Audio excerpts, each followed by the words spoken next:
En 1820, Hans Christian Ørsted descubrió que las corrientes eléctricas producen fuerzas magnéticas y que esas fuerzas hacen que los imanes apunten siempre en dirección perpendicular a la dirección de la corriente.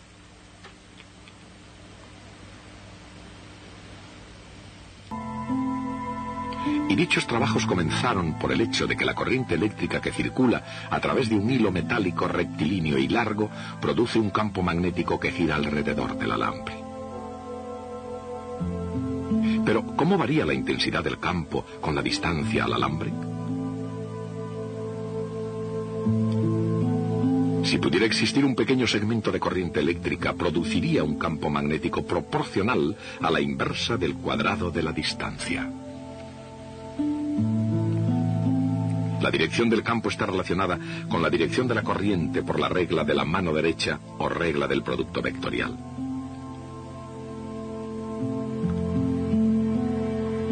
Y el campo será mayor cuando el segmento de corriente y el vector distancia sean perpendiculares.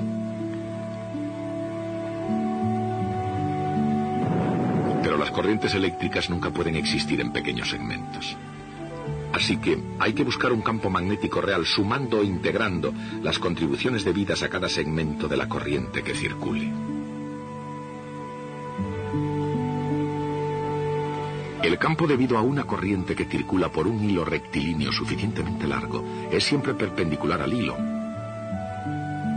y disminuye inversamente con la primera potencia de la distancia al hilo. El resultado neto es un campo que se mueve en circunferencias. Las líneas de fuerza son circunferencias concéntricas con el hilo y el campo es constante a lo largo de cada circunferencia. Por otra parte, por ejemplo, Ampère formuló la siguiente pregunta. Si un hilo conductor de una corriente ejerce una fuerza sobre un imán, ¿ejercería también una fuerza sobre otro hilo conductor?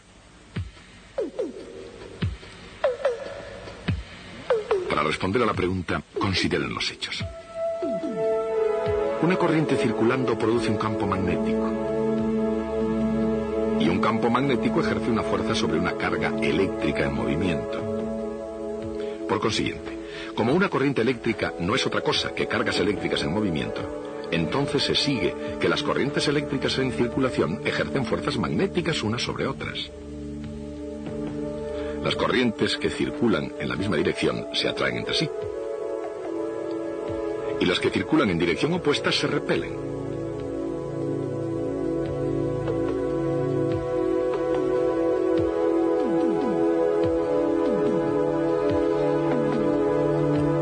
En realidad, la unidad de la corriente eléctrica se define en términos de la fuerza entre dos conductores.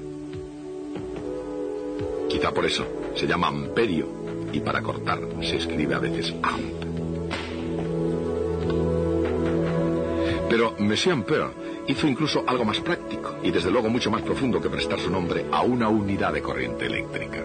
En rotación tiene cargas eléctricas circulando en su mismo centro que crean el campo magnético que atrae la aguja de la brújula.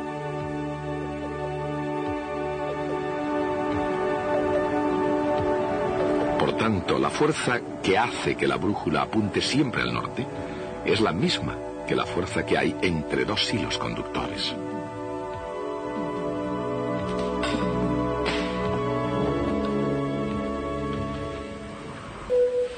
En un campo eléctrico no se realiza ningún trabajo cuando una carga se mueve a lo largo de cualquier trayectoria cerrada, volviendo de nuevo a su punto de partida. Por lo tanto, cuando se parte de un punto y se sigue cualquier trayectoria volviendo a ese mismo punto, la variación en el potencial eléctrico es siempre cero. Por consiguiente, la integral de la línea del campo eléctrico a lo largo de cualquier trayectoria cerrada es siempre cero.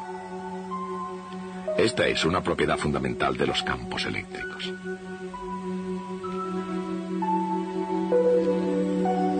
Los campos magnéticos son diferentes. La corriente en un alambre rectilíneo crea circunferencias de campo magnético constante.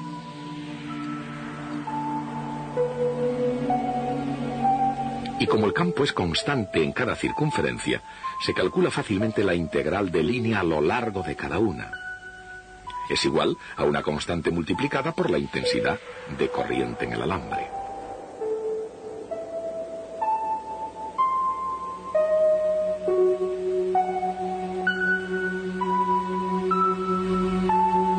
Ese resultado es el mismo para cualquier circunferencia alrededor del hilo y por esa razón para cualquier trayectoria alrededor del alambre. La integral del campo magnético a lo largo de cualquier trayectoria cerrada es igual a m sub 0 multiplicado por la intensidad de corriente total que pasa por dicha trayectoria. Recibe el nombre de ley de Ampère y es una de las ecuaciones fundamentales del magnetismo. La integral de línea del campo magnético a lo largo de cualquier trayectoria cerrada es igual a mu sub 0 multiplicado por la intensidad de la corriente eléctrica que pasa por dicha trayectoria. Sin embargo, en los campos eléctricos, la integral de línea a lo largo de cualquier trayectoria cerrada es siempre cero.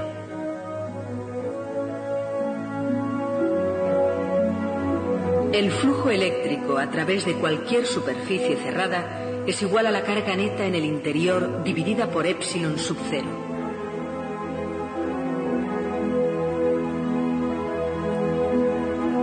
Sin embargo, el flujo magnético a través de cualquier superficie cerrada es siempre cero.